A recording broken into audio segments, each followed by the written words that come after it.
Douglas will read, and then we will pause for some questions and observations, that sort of thing, and have a short break, 5 minutes or so, and then we open the mic to our participants. So Douglas, whenever you're ready, you can begin. Okay. When I was offered this slot for a reading, I accepted because it seemed sufficiently close to the publication of a short treatise on mortality as to constitute a book launch. As it turned out, the book came out a bit earlier than anticipated. And by happenstance, someone had to relinquish a slot on Off the Wall at short notice. And I was called in to read that night. And I did a short launch of a short treatise. So let's call tonight the book launch part 2. Hopefully I won't repeat too much of part 1. Now, it seems to be customary these days to issue a trigger warning when presenting anything that might possibly affect the delicate emotions of a recipient. I guess a book of poems that purports to look at death without blinking ought to have its own trigger warning. But I was so busy trying to get the poetry right that I just plain forgot to stick the warning on page 1. I trust everyone who, despite all of the impediments, has managed to get hold of a copy of the book will forgive this small oversight. But since all of us in the room are for the chop sooner or later, perhaps such a warning is redundant. And besides, the book's not specifically about death itself, but about all sorts of things which may or may not have a bearing on our mortality. Less about dying itself, more about knowing we will die. We each must come to terms with it in our own particular way. Mine is in part to maunder on in poems that, in various sly ways, are often meant to be humorous, for laughter in the face of one's demise might just be the best medicine for what has always ailed the language-bound and thinking human, the end. I know we don't all share the same sense of humor. Mine tends toward darkness and the absurd, so I apologize if it doesn't work for everyone. But I thought I'd repeat what Nick Mulgrew has pointed to in the poems. The human condition is faintly absurd, and conscious being is a somewhat mad state of affairs to be tangled in. So actually what I decided to do in the end was to pick up on a few earlier poems from earlier books and try and use them to put poems in a short treatise in context. Since it seems to me, or me at least, that looking back, there are threads and threnodies and obsessions and unconscious biases and that persist over time through the various books, styles, manners, voices. So I'd like to begin by reading a poem from each of the preceding 4 books to put the current book in context. I'll begin with The Conversation from the Middle Years, which was published in 1995. The 12th line can do with a little explication. Where I refer to women, I mean the appalling ways in which women have been suppressed and treated throughout history. The Owen mentioned is Robert Owen, a mill owner in Scotland who wrote, and I quote, "Women will be no longer made the slaves of or dependent upon men. They will be equal in education, right, privileges, and personal liberty." And this is, a long time previously, some 200 years ago. The trouble with Owen, and he was a philanthropist and social reformer, was that his mill used cotton from the West Indies slave plantations. And so Owen is, I suppose, in some way emblematic of the complexity surrounding historical figures. The line also mentions Simone Weil, who was a French philosopher, whom I'm sure many of you know about. She was also a writer and a mystic, renowned for her political activism during the 1930s and her involvement in the Spanish Civil War. A very complex person in so many ways and a divided character. One of the threads that the conversation reveals is a particular form of line cadence that I find comes naturally to me. Almost Anglo-Saxon or almost, I don't know, almost Latinate. A variable line of two parts divided by a brief caesura. And it's there in many poems. The Conversation, Cederberg Mountains, 1988. If the geese are still out feeding on the pond, and sheets of rain have not yet begun falling, and the sky is dark and uncertain to the viewer, clouds hide the bare peaks at the valley's end, and the white water flowers aren't yet a feast, nor the flying pine trees smoke and fire, and swirls of dust still careen up suddenly on the winding road down which they disappear. And the course of conversation in the kitchen doesn't take into account such phenomena, but instead is concerned with history's horrors, women, Owen, slaves, child labor, Simone Weil.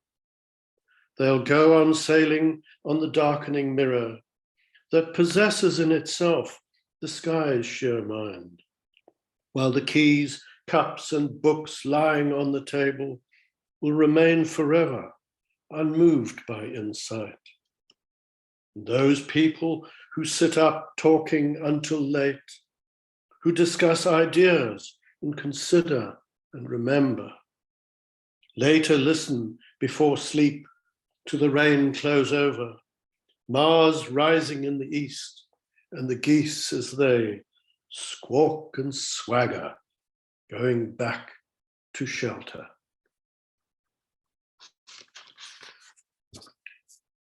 To follow on from that, I'll read Diagnosis from a short treatise. And I think the threads which link the two poems should be fairly evident, at least I hope so. I should perhaps mention who Beau Brummel was. It was a guy called George Bryan Brummel, who was a dandy and an arbiter of men's fashion in the early 19th century England, whose name has entered the language for any male inclined to clothe himself in the manner of a male peacock. And the poem Diagnosis has an epigraph, and it's a quote from an email by John T. Driver. I keep wondering, what's the point? Diagnosis. A pheasant came into the garden. It seemed lost, uncertain what to do, about the dog behind the glass, insisting it was worth a bark, wanting at it, wishing to dishevel its gaudy Beau Brummel look, to deconstruct the meat of it. It took nothing more than a handle, rattled twice for the bird to get the message and swiftly scarper, smacking the air as hard as it could to gain enough lift over the hedge to the safety of next door's lawn, a friendlier place, perhaps. Thwarted, the dog wandered slowly towards its bowl, glancing back as if to say, enough with all the dry stuff. I need choice cuts. Doing what dogs and children do, in their most appealing moments with wide and guilt-inducing eyes. How strange is our predicament, being ill at ease without a cure in sight. You walk into the sea or jump from a height, but what cares? The loops just keep on running. We think that thought's the sine qua non, and far too easily do we forget. Unthinking existence is the main theme.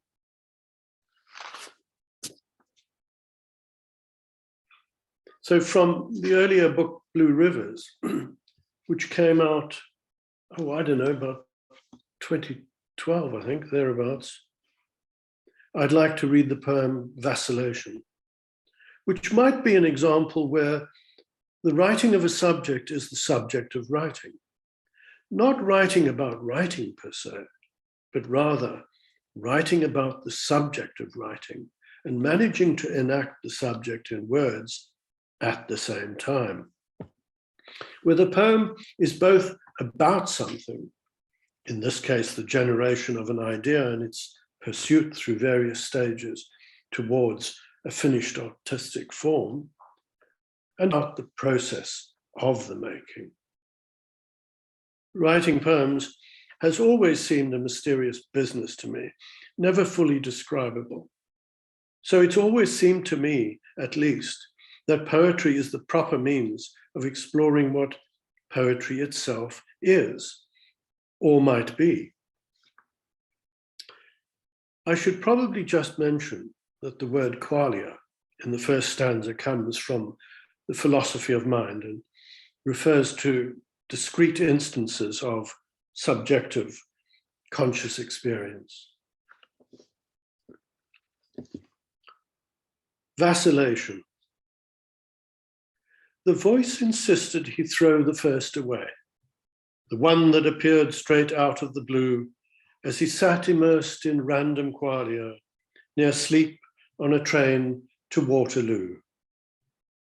Hang on, I need to go and close the door. There's a noise from outside. Hang on a second.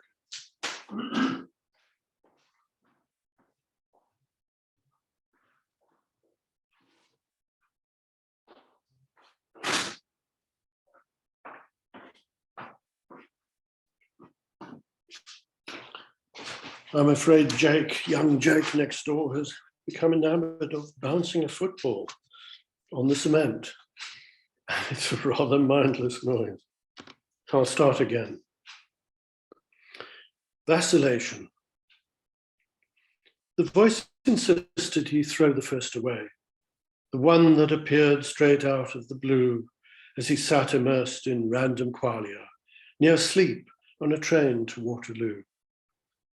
Back home, he warmed to the task and began making adjustments and changing rhythms, tinkering away, teasing out a story that anyone could follow, more or less. The third time round, there was little impetus and too much uncertainty. Without a voice, none of the tricks he could muster counted.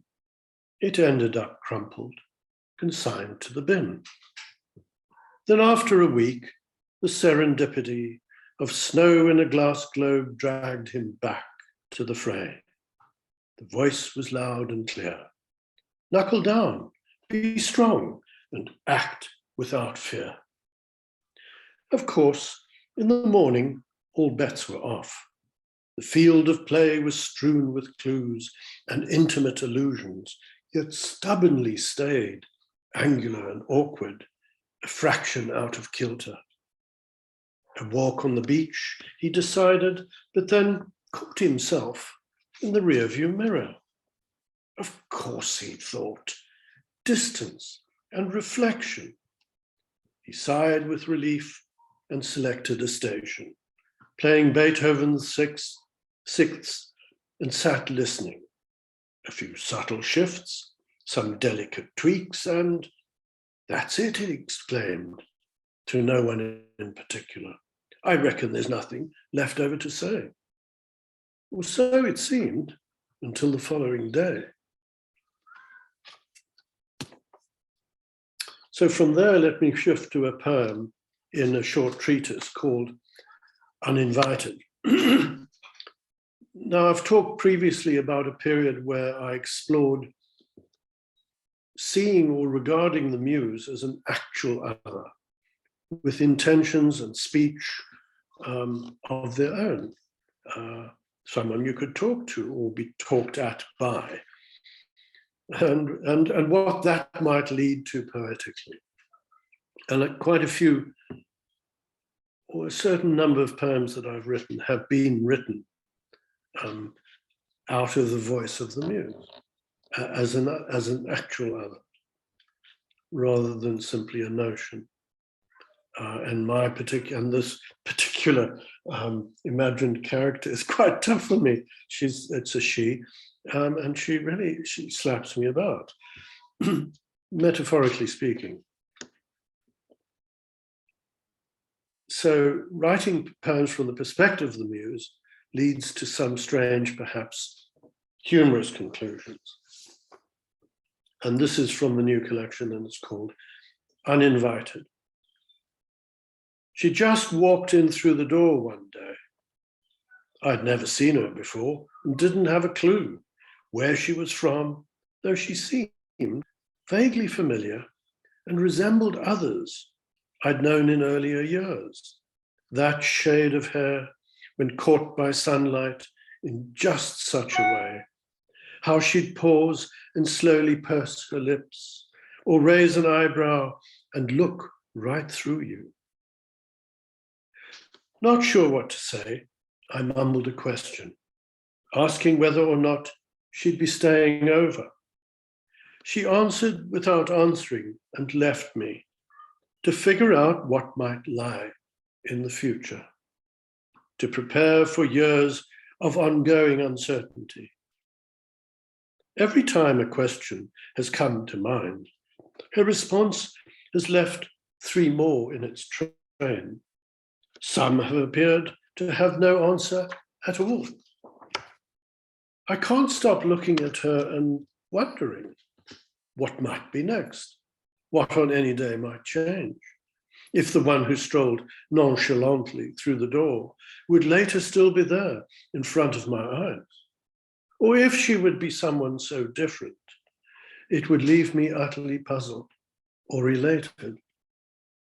She's still here now, before me, dressed in layer after layer of meaning, always skirting my continuing questions, evading all probing for a simple answer, for a clue to her origins, never fully revealing what it is she has come for, why in this strange universe she keeps on appearing, always smiling, enigmatic and inviting. So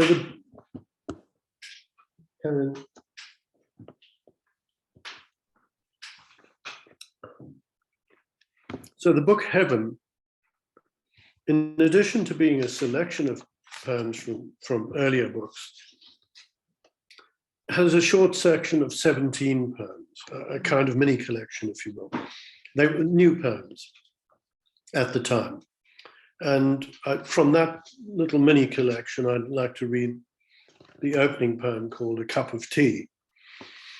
It's a poem written many years before the time of COVID-19, but in a way, it's gained a new life, and it has once again become pertinent, as will be evident.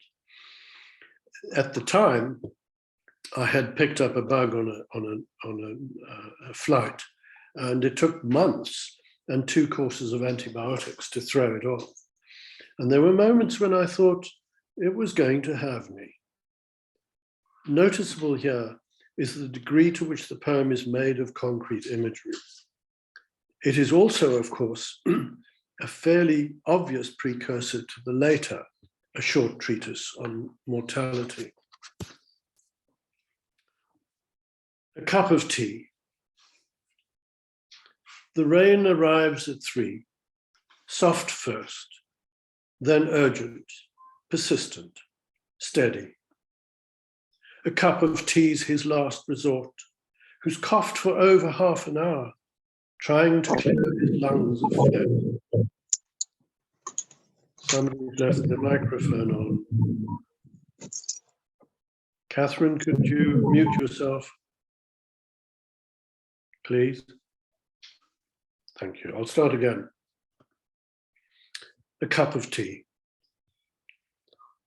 The rain arrives at 3, soft first, then urgent, persistent, steady. A cup of tea's his last resort, who's coughed for over half an hour, trying to clear his lungs of phlegm. It hurts his chest, his neck, his head.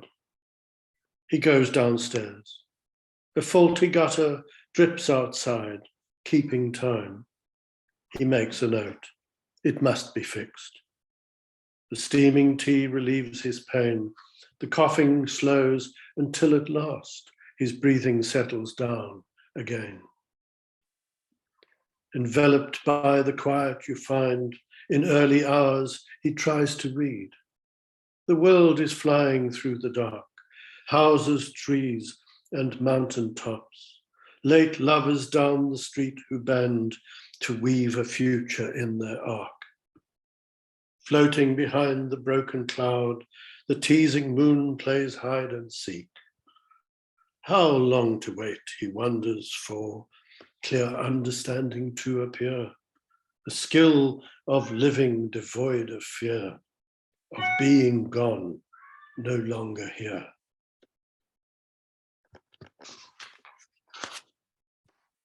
Okay, so let's follow that with another poem from a short treatise, a poem called Out Shopping, which is a fairly self-explanatory poem. Suffice to say, I enjoy watching the lives of birds in our postage stamp-sized garden. Incidentally, doing a word search, I was surprised to discover that in a short treatise, I'd used the word out 35 times in the book, which is one of these odd little things that come out unconsciously in books. You can do a whole book and think you're on top of it, you know the poems backwards, you worked on each one for days, months, years. And somebody goes to the shop and buys the book and sends you an email and say, oh, by the way, did you know that X? And you think, I didn't know that, I was wholly unconscious of that. So when with my first book, Reassembling World, I sent it to my mother in Cape Town.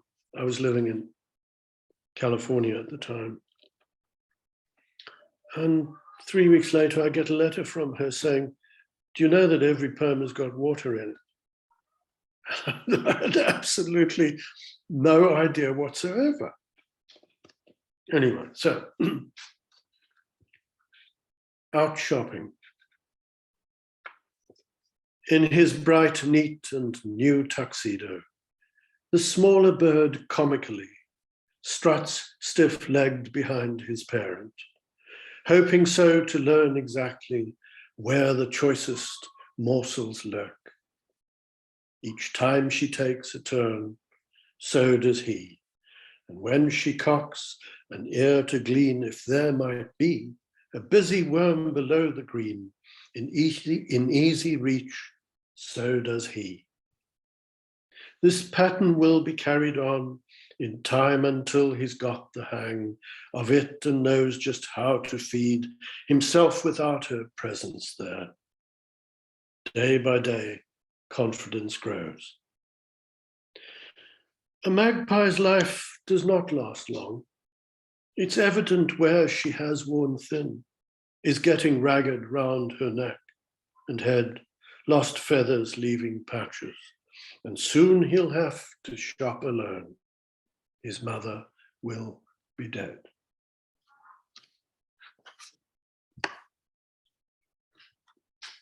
And then I'll follow that with another poem from a short treatise called The Room in the Elephant, which is about switches of various kind, not least a switch in the order of words in the hackneyed phrase, the elephant in the room.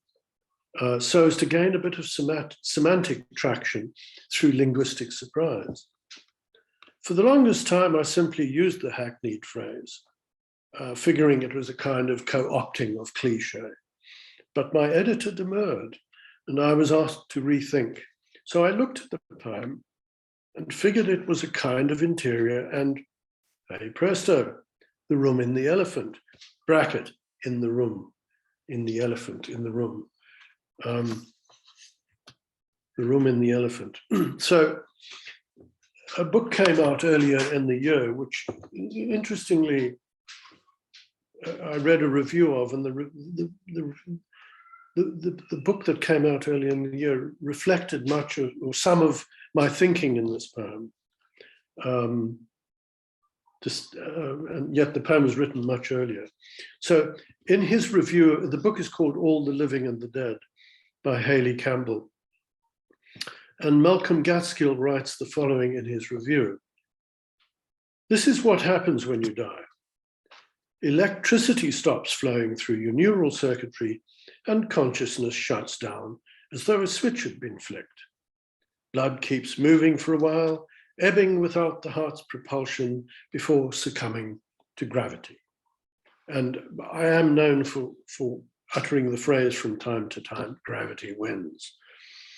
And so forth. So it's a very interesting review and a very, very interesting book, it seems. And my poem is a free-form sonnet written quite a few years before the book.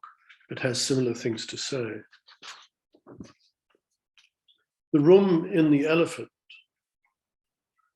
It's as if there is a switch, he observed, pressed down and into the on position, keeping and being a world that's filled with all that's seen when sunlight sings.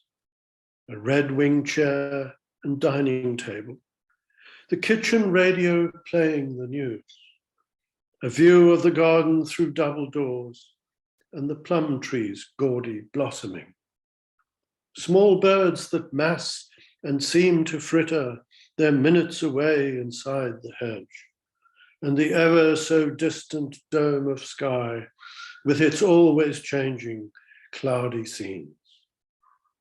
When pressed up into the off position, not for you do they go on happening.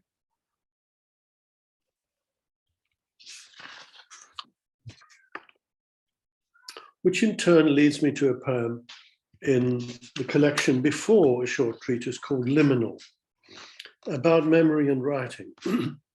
So I've long seen the human predicament as singularly defined by the following Borges-like scenario. You spend a life reading and studying and doing and being, accumulating much knowledge and understanding. And then the switch is hit and the disk is wiped clean, gone. Which it's always struck me as a kind of strange situation. So one solution, of course, is to do what we all do. Spend your life writing like crazy to give the self a life beyond. That too has always struck me as a peculiar state of affairs. We prize ourselves as individuals, but really that's a bit of a delusion. I'm reading at the moment an interesting book about the mammalian line in evolution, the one that precedes me, and about the accrual of key structural changes enabling mammals to flourish after the demise of their flashier cousins, the dinosaurs. Each of us is an inheritor of hundreds of millions of years of ancestors, each individual in turn discarded to make way for the next and the next and the next, in a long and slow accumulation of survival characteristics. It's about species, not individuals. The way we're behaving at present, mucking up the planet, suggests we might just have forgotten that. So we often try and disguise our future demise with art and literature, hence a short treatise. Dylan Thomas fashioned a poem against death from a bit of scripture, and Larkin wrote one of the great laments, more of a disgruntled whine, perhaps, in his wonderful poem, O Bard. But here's the sweat about writing. And this poem is called Looking Back, from Liminal. Looking back, those relatively rich acres of time, days, turn out to be ephemeral, small spaces that keep on falling straight out the backs of our heads, as if in their passage they shed not the slightest trace. Waking in the half-light between seasons, between night and day, half-formed shadows resemble what you recollect when watching a lone blackbird combing the lawn like a desperate mind, trying to look back. You know you could record it all on ivory, smoothed out pages, with a licked pencil and the quiet engines of muscle. But that would require more inattention, not less, because you'd be busy doing only that, in a fervid sweat, under ramping pressure to record it all, ad infinitum, unable to rest, while less and less is seen to happen, and more gets written, nothing in evidence except the steady scratching of a nib. And by the time the light has begun to drain into the landscape's western edge, you would find yourself stranded with only a fraction done, a state of panic setting in, and the sound of your heart battering you into submission.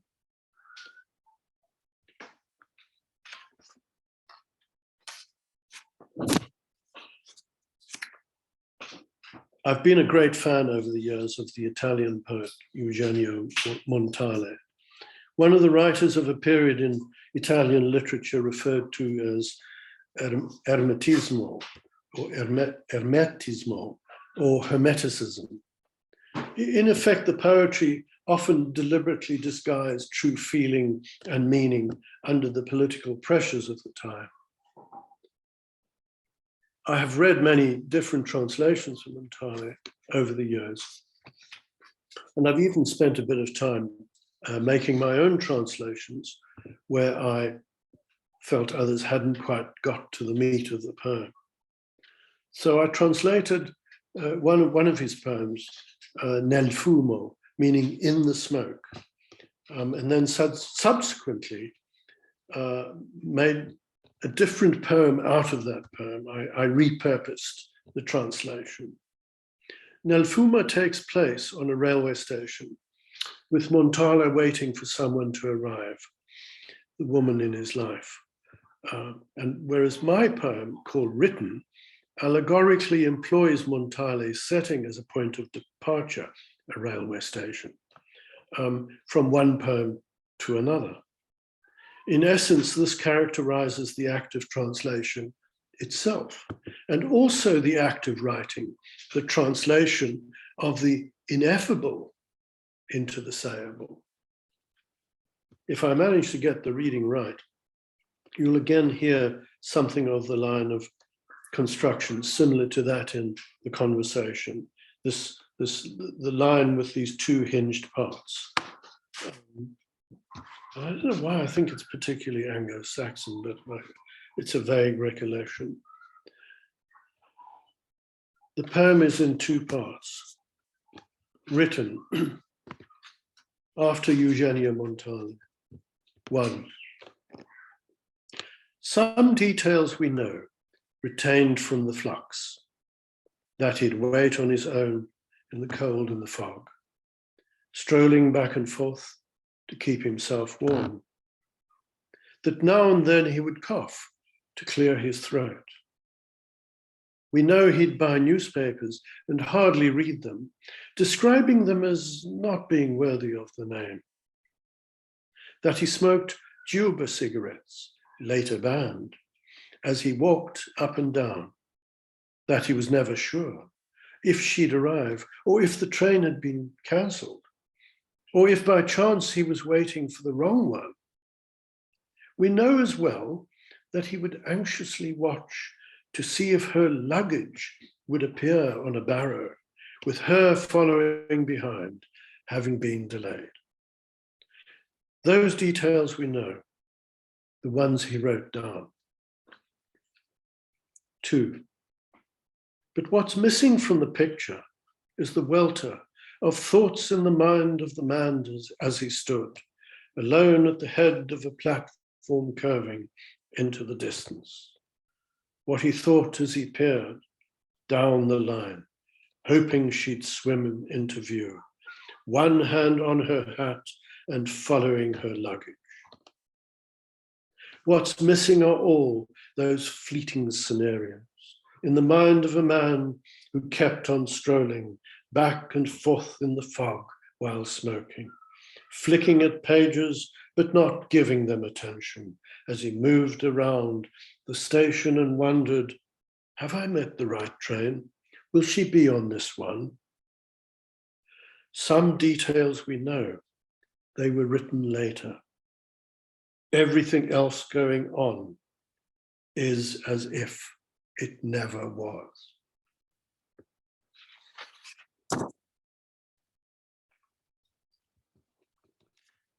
It sort of leads me back to an oddish poem from Heaven, which was the new and selected that came out in, I think it was about 2015 or thereabouts. The poem is called Syntam, and in semiotics, syntagmatic analysis is an analysis of syntax, or the surface structure of a piece of text, as opposed to paradigmatic analysis, or examining the paradigms embedded in the text. A syntam is a building block of text. In short, and it's about the ordering of components. It's all about one thing after another, in a way. So for me, I thought one way of reappropriating poetry from the strange gaze of the structural critic would be to write poems about the critic's terminology, and in so doing, trying at the same time in some mimetic way to say something useful, or at least interesting, about poetry and the human predicament. A kind of poetic counterattack, if you will. What degree of success there might be in exploring writing like this, I can't say. But I hope the strength of imagery and music is enough to provide a little enjoyment. I should mention a marvelous extended poem by Don McLennan called In Memoriam Oscar Wolberheim, written to be performed in a theatre with musical interludes. In it is an image that has stuck with me all my life, where he talks of seeing a two-seater aeroplane trailing wreaths of white smoke and writing Purcell in the sky. So perhaps at the beginning of the third stanza of this poem, of the poem Syntam, is an unconscious reference to that, to Donald's image. The other thing going on in the poem, or one of the other things going on in the poem, is an exploration of what humor one might generate by using words in unfamiliar contexts or harnessing vernacular for serious purposes. Syntam. And one of the other interesting things about Syntam is it's similar in voice and constructive to the poem Looking Back. And if you put the two together, you would see that. It's almost as if there's a writer in me who writes these sorts of poems, much like old Fernando Pessoa. Syntam. What consolation in now knowing, as you sit through an afternoon and watch trains go by the bottom of the garden, that home is precisely the place you'll never be able to visit again. Each day, the hold you thought you had on it steadily recedes.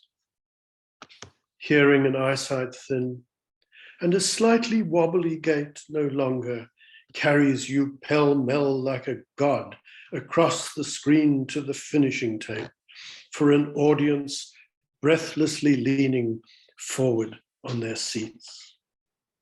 Echoes of applause, withered laurel, and thoughts rickety dirigible floating haphazardly above and leaving a quirky script that everyone thinks they ought to be able to read, but cannot quite.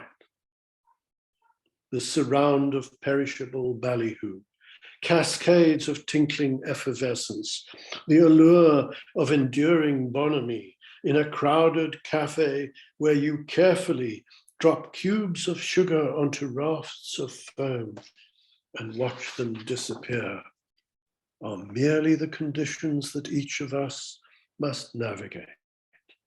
What is spoils before the cup has reached your lips. Too soon becomes last week or year. Each day bids fair to be perfect, but you just can't quite cozy it.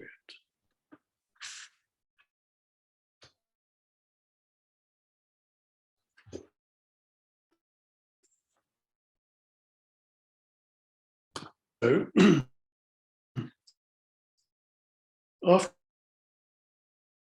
such frivolity, with all writing is a kind of fiction, and I mean all writing, that poems can employ the same devices as prose, and vice versa, and that really the first person in a poem, represented by the capitalized I, is as much a fiction as anything else. Using it consciously in that way, I think, strengthens the hand of the writer and enables him or her or they to become any imagined self and to explore or convey something about that character and world as demanded by the needs of the poem as a coherent work, not as a diary entry, not as a remembering an occasion which you may convey in a letter, but as a coherent work of art. So this is fundamentally the process of being human, of memory itself, constantly accumulating and endlessly recalling and editing the story one is, imagining oneself into being. Sunday. I'd so much planned for Sunday. Having earlier read somewhere, the weather would be great. My desk was empty, clear. The shopping had been done. By car, I'd not be all that late. I'd been before. I knew the way. I'd so much planned for Sunday. Food and wine, what clothes I'd wear, a slow meandering drive, enjoying the road before getting there, stepping out and stretching, all buoyant and alive. I'd been before. I knew the way. Now Sunday's here. I cannot stir or move my legs and arms, a hand. I've tried to leave my bed, but failed, as if I am now stuck in sand. My body seems beyond volition, and though I've strived and railed against such fate, I cannot spur my legs to stand so I can go outside to greet the early sun. Instead, what binds my soul, I sense, to body and limbs is now undone, and I must rise into the air towards the promised recompense, the Saviour's hands and heaven's glow. That's it, folks.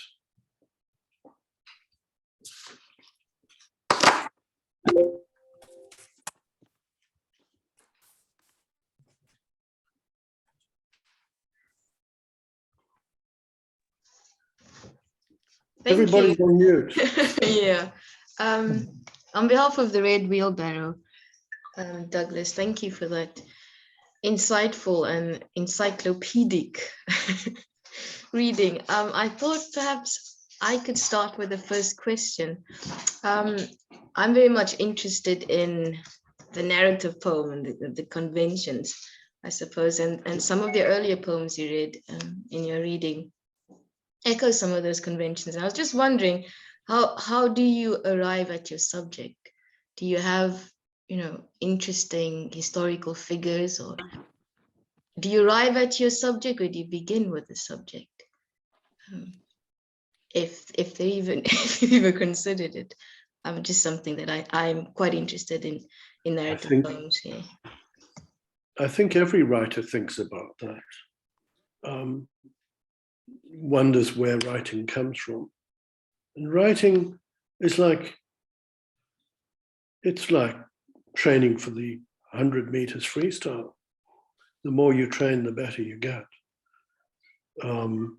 It's not the idea that you just stick a pen on paper and you sit all morning and write things out and hey presto, poems arrive, is really nonsense. To write well, and I'm talking a bit around your question here, to write well, you need to study writing. You need to study the history of writing, the tradition of writing, all the accumulated knowledge going back thousands of years, and become conversant with it. And the more conversant you get with that, the more skilled you become. Funnily enough, you find that when the sense or feeling or desire to write comes, you're actually simply more equipped to honor the feeling. Having said all that, I personally tend to write out of the unconscious a lot. My own particular way of going about writing is cocking an ear to the unconscious. And that leads to very strange stuff coming out. I make endless little bits of paper lie around the house, much to the chagrin of my ever-patient partner. I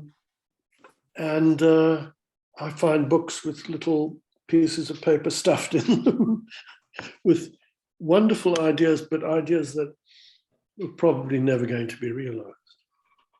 And then ideas come as feelings, as it's a kind of, there's a one way of phrasing it is fluid dynamics. It's just when the pressure of the fluid gets beyond a certain point, a gate opens or a lid opens and the fluid flows out.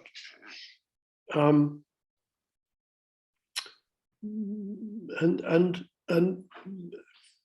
occasionally the little bits of paper and notes get to the point where I actually type something out and print it out.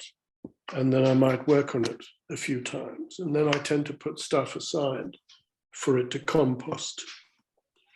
And then there's a second phase of writing, which is, curiously enough, it's different from the first phase, but it's just as creative and just as important. It's when you go through many repeated versions and one is tinkering like a mechanic at that point. And the creative side of one keeps suggesting little tinkering, little enhancements, little changes, little developments. And so there are all sorts of techniques that one can employ at that point, that one learns over time, which are just as creative. And Albert Einstein said he was always scared to shave because that's when he got his best ideas. And he was worried about cutting himself. So, and I have a best ideas place, and that's in a hot bath. I don't know why. In a hot bath reading a book. And often I'll be sitting in a hot bath reading a book about, it may well be mammalian evolution, or some arcane philosophical nicety. And this pressure, this something will want to be written out. And that's as good as I can, that's as much explanation as I can give for what it is. Yeah. How brains actually do that may well one day be understood in a finer, in a more granular way, as neuroscience slowly unpacks what goes on in brains. But at the present, that's all I can do is resort to fluid dynamics and say, eventually the pressure in the vessel gets sufficiently great for the lid to be flipped up and liquid flows out. And what you make of it after that is everything. Lovely. The eruption. Again, back to the water. So it's quite interesting that you returned to the water. Does anyone have any questions, or Jacques has raised his hand, but I do think that Anthea has a message for you in the chat box, Douglas. She says, thank you for the journey, in short. Jacques. I have a very short anecdote and a question that I went to a reading of. No, actually, I'll tell you that in the break. That's not fair. My question is, I don't know that it's so much a question, but I'm haunted by two figures in the poems that you read, and the one is the person in looking back, who's writing more and more furiously and getting less living done. And the other is the man who's waiting for his beloved on the train, and the stuff that isn't written down,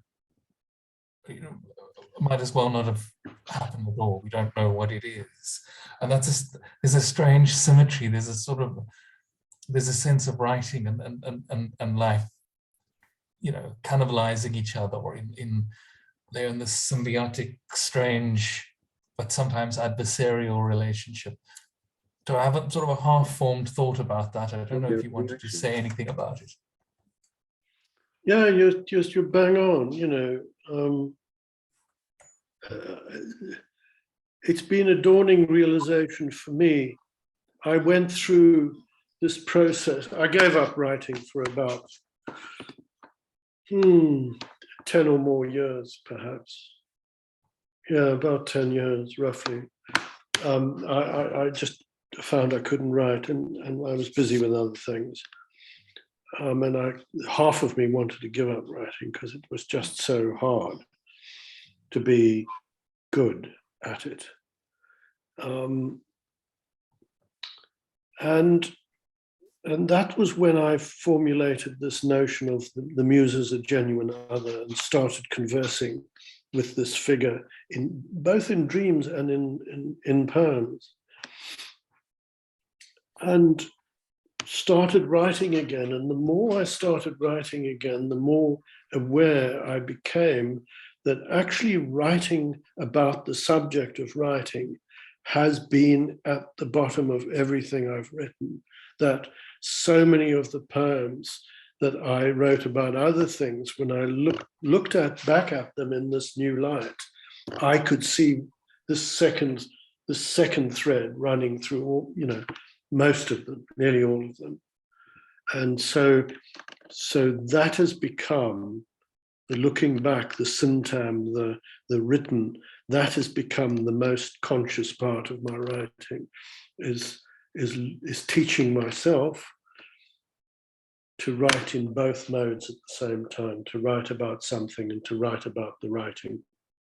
And there are even poems in which the two are one. In Blue Rivers, there's a poem which is literally the two are one, envisioning floating over the Thames all the way downstream to the mouth. It's an interesting poem. But these poems are not, this this mode of writing is not a mode of writing launched into by conscious intention. It's like fishing. You know, the fishing is probably the biggest sport in the world. Far more people go fishing than play soccer. And the thing that truly defines fishing is you have to be prepared to sit and wait for a bite. That's it. You can't force the issue. You have to wait for a bite. And I find that particularly in this mode of writing, that you can't force it. You have to wait for a bite. And when the bite comes, it's often quite strange and deranging and awkward. And that second phase of bringing all the techniques that you've learnt over time to bear is crucial for wrestling that fish into daylight so that others can see it. Yes. Yes, and you have to show up. Yeah, you do. I loved your reading. Thank you.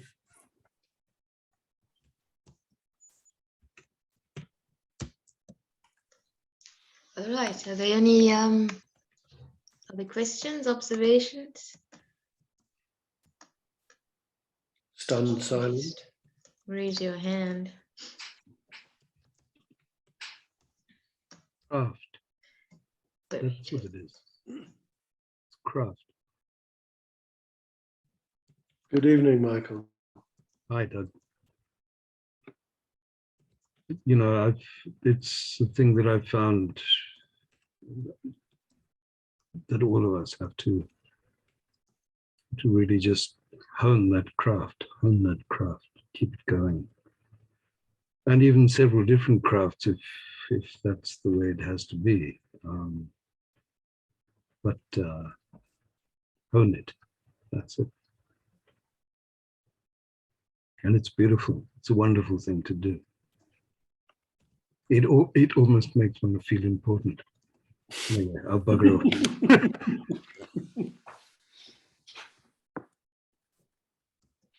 I'm always quite perplexed by, I mean, yeah, in many ways it is a craft.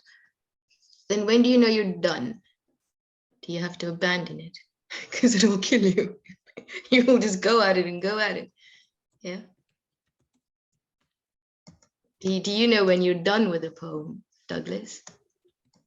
I'm Is an it time? inveterate tinkerer. All right. I'm a bit like that motor mechanic who every Sunday is under the bonnet, cleaning the engine, shining the cylinders, checking the spark plugs, cleaning the carburetor every Sunday. So I'm a bit of an inveterate tinkerer, and I don't regard, there are very few poems that are finished, that cannot be in some small way improved by a little tinkering here and a little rejigging there. And it's a dangerous thing, opening old poems. So one kind of has to resist it.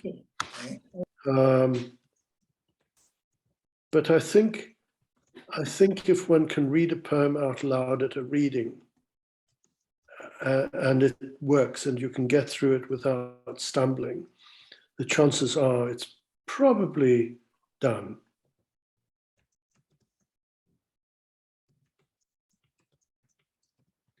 Indeed.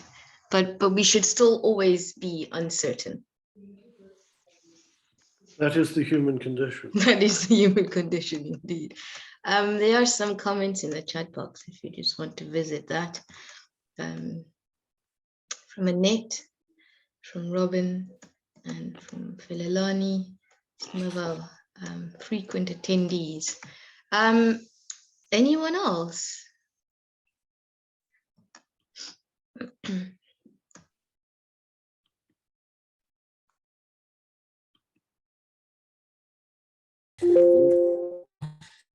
Maybe quickly to tell that anecdote and hopefully bring the tone down a bit.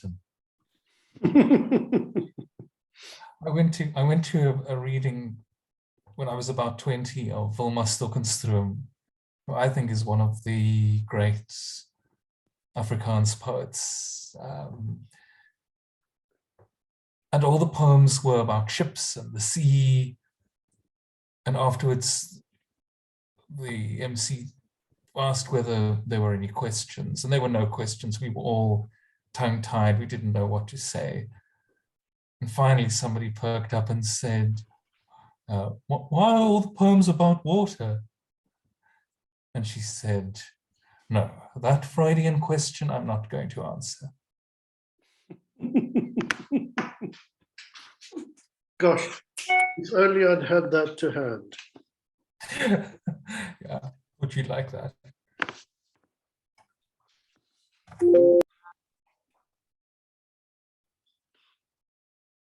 Great. I think you didn't mean to raise your hand, Jacques. But if you did, okay. Is that all you have for Douglas in terms of questions and observations? We are doing really well for time, and perhaps they might have some pressing question. If not, then we will stop for a little bit, for 5 minutes, and then we'll open the mic. Is that okay? All right. Thank you again, Douglas, on behalf of the Red Wheelbarrow Society. I'm going to stop the recording, and then we can have a draw. I'm joking. Okay, great. I think there's a question. No, it's hands where. Okay. Okay. Did you, Ed? Oh, it's just applauding. Okay, great. Well, obviously the session is still open, so if you're still going to remain for the open mic and Douglas is still with us, then you can continue the chat. But I'm just going to stop the recording for the official reading.